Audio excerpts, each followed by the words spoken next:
Mom said, "We're doing Thanksgiving with just the well-behaved kids. Yours can skip this year." My daughter started crying. I texted back, "Understood. I'll cancel my card for the event." They kept laughing, sending selfies at the table, totally unaware of what was about to happen next. "We're doing Thanksgiving with just the well-behaved kids this year. Yours can skip." My mother's text arrived at 4:37 p.m. on Tuesday, November 21st, 2023, 2 days before Thanksgiving, while I was making dinner in my small apartment in Schaumburg, Illinois. Spaghetti because it was cheap and my daughter Emma loved it, and because after paying everyone else's bills, I had $340 left for groceries until my next paycheck on Friday. The smiley face emoji sat at the end of the sentence like a knife wrapped in gift paper, like casual cruelty dressed up as reasonable boundaries, like my mother thought excluding a 7-year-old child from a family holiday was the kind of thing you could soften with a yellow cartoon face. Emma saw it over my shoulder. She'd been standing on her step stool helping me stir the sauce, wearing her favorite purple shirt with a unicorn on it, the one that was getting too small but I hadn't had money to replace yet. "Grandma doesn't want me at Thanksgiving?" Her voice cracked on the last word, went high and thin the way it does when she's trying not to cry but knows she's about to, when she's 7 years old and still learning that sometimes people who are supposed to love you decide you're not worth the effort. I pulled her close, my hands shaking, tomato sauce dripping from the spoon onto the linoleum floor I'd been meaning to replace for 2 years. "It's okay, baby. We'll have our own Thanksgiving, just you and me. It'll be better." But she was already crying, those big gulping sobs that come from somewhere deeper than disappointment, from the place where children store the understanding that they're different, and that difference makes them less wanted. I'm Rachel Morrison, 34 years old, single mother since Emma's father decided fatherhood wasn't for him when she was 6 months old, and I was still figuring out how to function on 3 hours of sleep. Administrative assistant at a dental office making $42,000 a year before taxes, which sounds like enough until you start subtracting rent, $450 for 2 bedrooms in a decent school district. Childcare, $800 even with the subsidized program. Utilities, food, Emma's therapy appointments, $90 copay twice a month for the ADHD specialist, her medications, $65 monthly even with insurance, and the endless stream of family obligations that had somehow become my responsibility to fund. The family disappointment,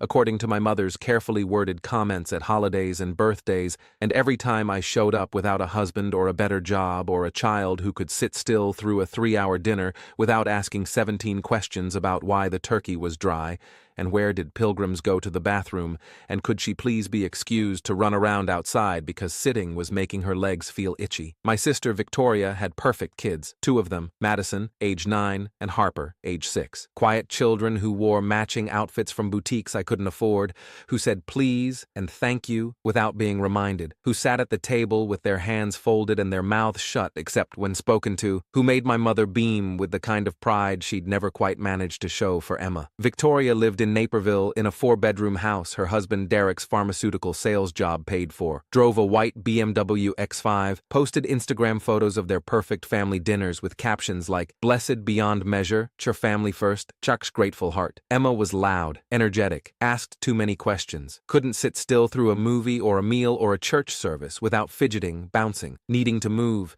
because her brain was wired differently and sitting still felt like being trapped. At 6, she'd been diagnosed with ADHD, combined presentation, the doctor had said, which meant both the hyperactivity and the attention problems, which meant medication and therapy and a 504 plan at school and endless patience that I'd learned to have but my family had decided wasn't worth developing. Mom called her exhausting. Victoria called her a handful. At last Christmas, my mother had actually said to my face in front of Emma, "Some children just aren't raised with proper discipline. Like Emma's neurodevelopmental disorder was a personal failing I could have corrected with stricter bedtimes and fewer participation trophies." I texted back with hands that were shaking so hard I had to retype twice. "Understood. I'll cancel my card for the event." 3 dots appeared immediately, bouncing on the screen like my mother was typing something, probably a clarification or a justification or maybe even an apology, but then they disappeared. Nothing. Radio silence. She'd read my message and decided it didn't require a response, that excluding my daughter from Thanksgiving was so obviously reasonable that my cryptic reply about canceling a card wasn't worth addressing. An hour later, the photos started flooding in. The family group chat, Morrison family, that I'd muted months ago, but still checked compulsively like picking at a scab. Victoria at the table of the vacation rental in Lake Geneva, Wisconsin, the one they'd booked for the long weekend, the one with the view of the lake and the gourmet kitchen and the stone fireplace. The table was set with fall decorations, gourds and those artificial leaves that look more perfect than real ones, fancy place settings, a massive turkey that must have cost $80 at Whole Foods. Mom was in the photo too, beaming, her arm around Victoria, both of them holding wine glasses. The caption, "So peaceful without the chaos. Thanksgiving, family,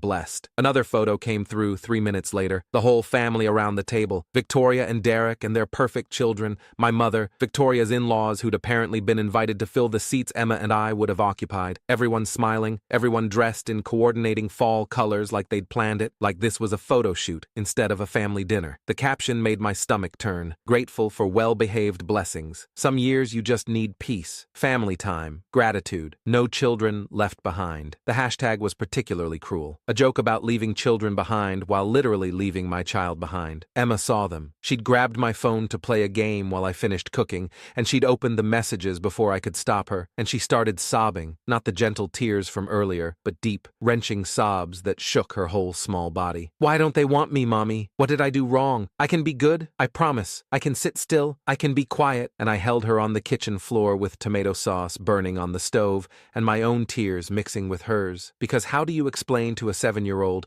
that some people's love is conditional, that family doesn't always mean what we want it to mean, that her grandmother had chosen a peaceful dinner over her granddaughter's heart? I got Emma calm eventually, put on her favorite movie, made hot chocolate with the expensive mix I saved for bad days, sat with her until she fell asleep on the couch with her head in my lap. Then I opened my banking app. They had no idea what card I meant. They had no idea what they'd just done. For 3 years, since Emma's father left and I'd moved back to Illinois to be closer to family, since my father had died of a heart attack and left my mother with a mortgage she couldn't afford, since I'd made the mistake of being the responsible one, the one who showed up, the one who said yes when everyone else said it wasn't their problem, I'd been paying for everything, quietly, without complaint, because family helps family, right? Because that's what you do when someone needs help and you're the only one who can give it, even when giving it means your own kid wears shoes that are too small and you eat ramen 3 nights a week and you haven't bought yourself new clothes in 2 years. Mom's mortgage, $2,400 monthly. The house in Arlington Heights that she and Dad had bought in 1995, that was in her name but had been refinanced in 2019 with me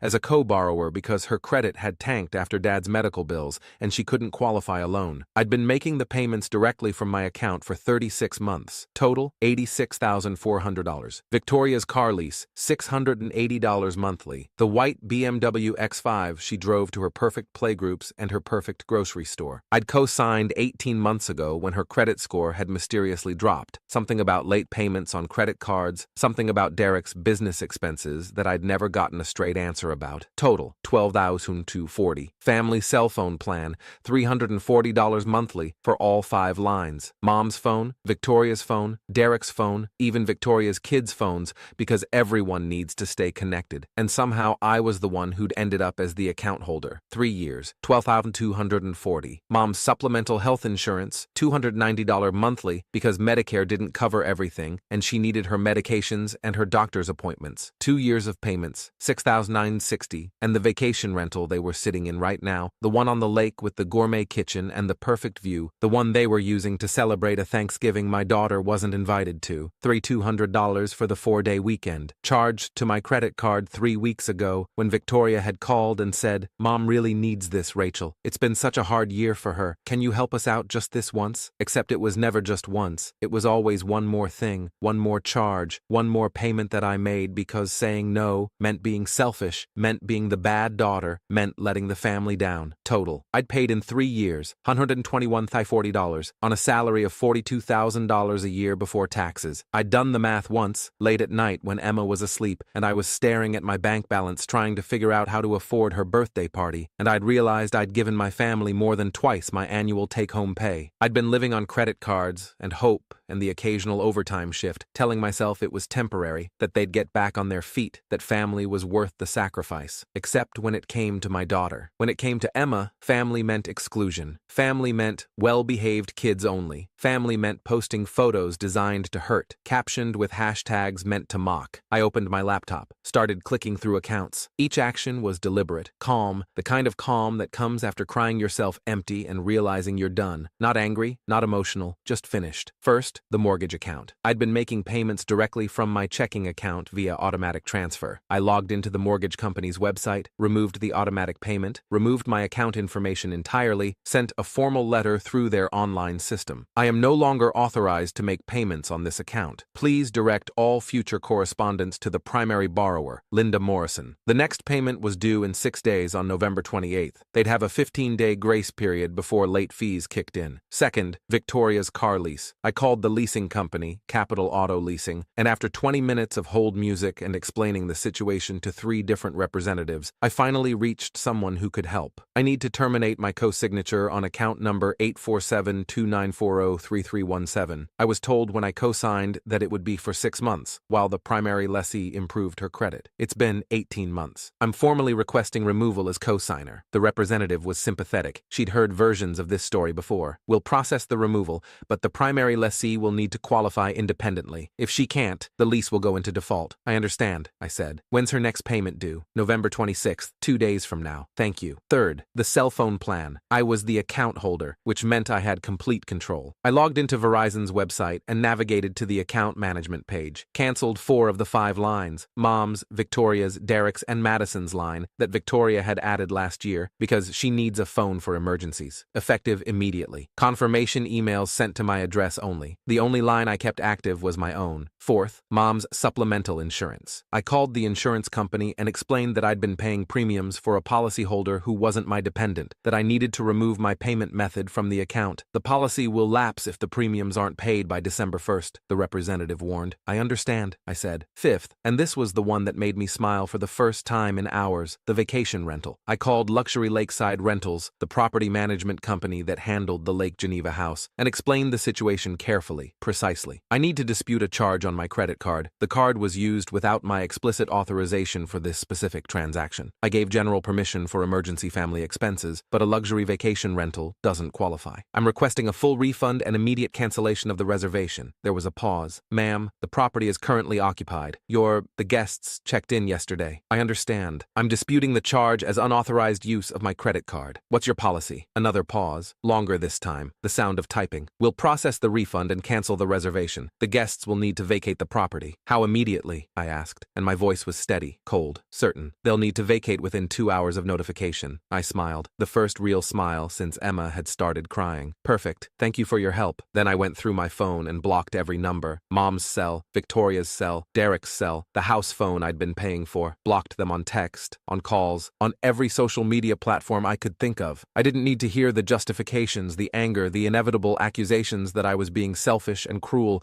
and destroying the family. I'd heard enough. Emma and I made turkey sandwiches for dinner. The spaghetti had burned while I was on the phone, but turkey sandwiches felt appropriately ironic. We watched Encanto because Emma loved the music and I needed to see her smile. She fell asleep happy on the couch, her small hand in mine, and I covered her with the blanket my grandmother had made before she died, the only family heirloom I'd managed to keep. I slept like a baby that night, deep, dreamless sleep, the kind I hadn't had in 3 years. Friday morning, Black Friday ironically, my email exploded. 47 unread messages, all from the same sender, Morrison and Associates, attorneys at law. The subject line, financial abandonment and breach of verbal contract. I opened it with coffee in hand, Emma still sleeping in her room, morning light coming through the window of our small apartment that I could actually afford, now that I wasn't supporting 4 other adults. The letter was formal, threatening, full of legal language clearly designed to intimidate. My mother had retained an attorney, probably paid for with money she didn't have, or more likely money Victoria had fronted, to sue me for financial abandonment and breach of verbal contract. They claimed I'd made verbal promises to continue financial support, that I'd created reasonable expectations of ongoing assistance, that my sudden withdrawal of funds constituted actionable harm. They were demanding I resume all payments immediately and compensate them for damages, the mortgage late fees, Victoria's car repossession costs, the cell phone reconnection fees, the cost of the canceled vacation rental. I called my attorney, David Chen. We'd gone to high school together. He'd been in marching band. I'd been in choir. We'd reconnected on Facebook 3 years ago and had gotten coffee a few times when our schedules aligned. He did family law now, had his own small practice in Palatine. David, I said when he answered, my voice steadier than I expected. I need help. My family is threatening to sue me. For what? He sounded genuinely confused. Financial abandonment. They're saying I made verbal promises to keep paying their bills forever, and I can't stop without notice. He laughed. Actually laughed, a short bark of disbelief. Rachel, let them try. You were never legally obligated to pay for any of that. Verbal contracts require consideration, something of value exchanged. What did you receive in return for paying their mortgages and car leases? Nothing, just family, being part of the family, which isn't legal consideration. They can't enforce this. Do you have records of the payments? 3 years of bank statements, every transaction documented. Send me everything, every statement, every text asking for money, every email, every message. I want a complete paper trail. I spent 3 hours compiling everything. Bank statements showing the mortgage payments, the car lease payments, the phone bills, the insurance premiums, the vacation rental charge. Text messages from Victoria. Can you cover my car payment this month? Derek's commission was late again. Mom's insurance is due. Can you handle it? She's been so stressed. Just put the rental on your card. We'll pay you back. They never did. Messages from my mother. I don't know how I'd survive without you, honey. You're the only one who really helps. Victoria tries, but she has her own family to think about. You understand. Email chains about refinancing the house, co-signing the lease, adding lines to the phone plan. And then I included something else. Something I hadn't planned to send but realized was the nuclear option they'd forced me to use. Every cruel text message, every dismissive comment, every screenshot of the Thanksgiving photos with their mocking captions. The message from Mom. We're doing Thanksgiving with just the well-behaved kids. Yours can skip this year. The group chat photos. So peaceful without the chaos. Grateful for well-behaved blessings. Messages from 6 months ago when Emma had had a meltdown at a family dinner. Can't you control your child, Rachel? This is exactly why we can't take you anywhere nice. Messages from last Christmas. Emma needs more discipline. Some children are just too much work. And the final piece, the one I'd sent to my mother a year ago, and she'd never acknowledged. Emma's ADHD diagnosis from Dr. Patricia Sullivan, developmental pediatrician, dated November 2022. The comprehensive evaluation showing Emma's struggles weren't behavioral problems or bad parenting, but a neurological condition requiring understanding, accommodation, and support. I'd sent it to my mother with a long message explaining what it meant, asking for patience, hoping for compassion. She'd read it, the red receipt confirmed, and never responded. And 11 months later, she'd called Emma badly behaved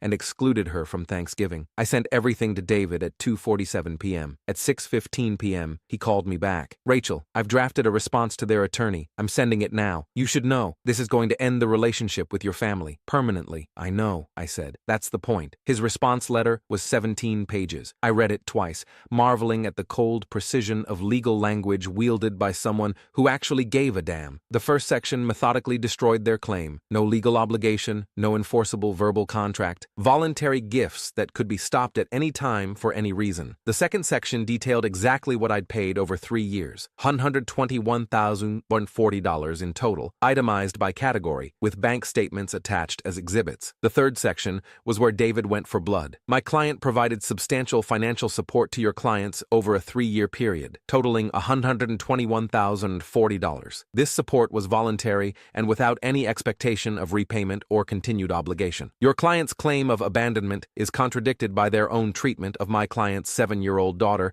Emma Morrison, who has documented ADHD. See attached medical records from Dr. Patricia Sullivan, dated November 14, 2022. Despite being made aware of Emma's diagnosis, records show my client sent detailed medical documentation to Mrs. E. Linda Morrison on November 20, 2022, via email with read receipt confirmed. Your clients continued to characterize the child as badly behaved, exhausting, and a source of chaos. Most recently, your clients excluded Emma from a family Thanksgiving celebration, citing a need for well-behaved kids only. See attached text messages. They then posted photographs of this celebration to social media with captions explicitly mocking the child's exclusion. See attached screenshots. This constitutes emotional distress and disability discrimination against a minor child. Illinois law prohibits discrimination based on disability status, including in familial relationships where such discrimination causes measurable harm. We are prepared to pursue a counterclaim for emotional distress damages on behalf of Emma Morrison, minor child, reimbursement of all financial contributions made under false pretenses of family inclusion, $121,040 2040. Punitive damages for disability discrimination against a minor, legal fees and court costs. Furthermore,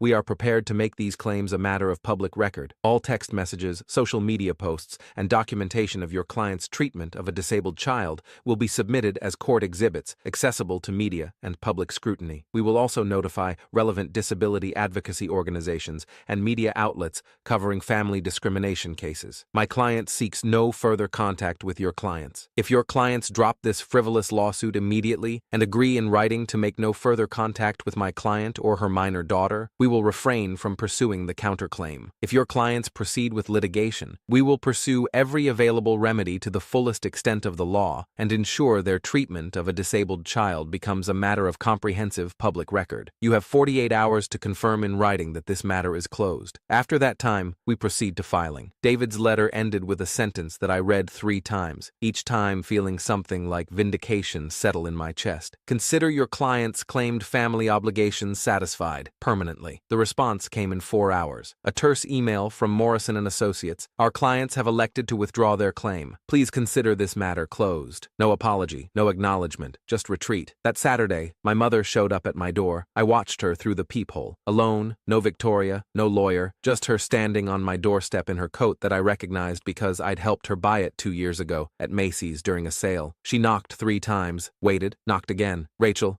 I know you're home. Please, can we talk? I opened the door but stood in the frame, blocking entry. No, Rachel, please. I made a mistake. You made a choice, a deliberate choice, after you knew about Emma's diagnosis. Her face went white, the color draining like I'd slapped her. I forgot about. You didn't forget. I sent you a 16-page medical evaluation. You read it. You had the read receipt turned on, so I know you read it on November 20th, 2022 at 3:42 p.m. And for a year after that, you kept calling Emma badly behaved. You kept excluding her. You kept making comments about my parenting.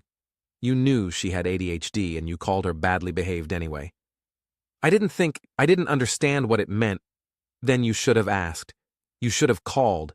You should have done literally anything other than exclude your granddaughter from Thanksgiving and post photos mocking her disability on social media. Tears filled her eyes, which might have moved me 3 years ago, might have made me back down and apologize and resume payments and swallow my anger like I'd swallowed everything else. Let me fix this, please. Let me apologize to Emma. Let me make this right. You can't. Emma needs her grandmother. Emma needs people who don't mock her disability in group texts. Emma needs people who love her even when she's loud and energetic and asks too many questions. Emma needs family who show up for her, not family she has to be perfect for. You're not that person. Victoria's not that person. I've spent 3 years and $121,000 hoping you could be, and you've shown me exactly who you are. She froze, her face going from pale to red. How did you? The attorney, he said. My attorney found everything, every message, every laugh, every cruel joke about my problem child and my exhausting daughter, and how peaceful Thanksgiving was without the chaos. Every screenshot of Emma's diagnosis that you read and ignored, all of it's documented now. All of it's ready to become public record if you ever contact us again. She stood there shaking, her hands clutching her purse like it was the only solid thing left. The mortgage is 3 months behind, she whispered, and it sounded like a plea, like she thought this information would move me. Victoria's car got repossessed. Our phones don't work. We had to leave the rental. They made us leave in the middle of Thanksgiving, Rachel. It was humiliating. Sounds peaceful, I said, and I didn't smile, didn't feel victorious, just felt tired and done. You're destroying this family. No, I'm protecting mine. Emma is my family. You're just people who share my DNA and my last name and who spent 3 years taking my money while excluding my daughter. Rachel, please. I closed the door, not slamming it. That would have been dramatic, emotional, the kind of reaction she could use to paint me as unstable or vindictive. I just closed it, quiet and final, and turned the lock with a click that sounded like punctuation on a sentence that had gone on too long. Through the window, I watched her walk away, her shoulders hunched against the cold November wind, and I felt nothing. Not anger, not sadness, not even relief. Just the quiet certainty that I'd done what I should have done 3 years ago. Emma came downstairs, hearing the knock, curious about the visitor. Who was that? Nobody important, baby. That night, Victoria texted from a new number, probably a prepaid phone, probably borrowed from a friend, definitely not on my bill anymore. Hope you're happy. Mom's losing the house. My credit is ruined. Derek's furious. The car's gone. You destroyed everything we built. Everything Dad worked for. You're not family anymore. You're dead to us. I stared at the message for a long time, reading it twice, 3 times, waiting to feel something, guilt or grief or anger or vindication. Instead, I just felt calm. I typed back, "You destroyed my daughter's Thanksgiving because she has ADHD. You called her badly behaved after reading her diagnosis. You posted photos mocking her. I just stopped paying for the privilege. Sent." Blocked the number. Emma climbed into my lap, her small, warm weight anchoring me to something real. "Can we do Thanksgiving with just us next year, too?" she asked. I kissed her head, breathed in the smell of her strawberry shampoo, the cheap kind from Target that she loved because it came in a bottle shaped like a strawberry. "Every year, baby, just you and me. That's all the family we need." My phone buzzed one last time. David had sent one more thing, a final message to Morrison and Associates, CC'd to my mother and Victoria, with a bill attached. For 3 years of unpaid financial support, loans, his letter called them, because that's how the law would see them if this ever went to court, calculated with reasonable interest rates for unsecured personal loans, totaling all payments I'd made, plus accrued interest. Total, $138,947. The message ended with one line that I read out loud to Emma, even though she was too young to understand. "Consider your family obligations satisfied, permanently. Any future contact will result in immediate legal action to collect the full amount owed. This constitutes formal notice." Emma looked up at me with her big brown eyes, her face serious. "Does that mean they're not going to be mean to me anymore?" "That means," I said, holding her tight, "they're not going to be anything to you anymore. Because we don't need people who make you feel bad. We just need each other." She smiled, and it was the first real smile I'd seen on her face in days, and in that moment, I knew I'd made the right choice. Not the easy choice. There would be whispers at family gatherings I'd never attend, gossip in social circles I'd been excluded from anyway, probably some family members who'd think I was cruel or vindictive or cold. But I didn't need to be warm to people who'd thrown my daughter away like she was defective merchandise. I just needed to be her mother, to be the wall between her and everyone who couldn't see how brilliant and beautiful and perfectly imperfect she was. 3 years and $121,040. That was the price of learning who my real family was. And it turned out, my real family was sleeping in my lap right now, drooling slightly on my shirt, safe and loved and wanted. Everything else was just noise,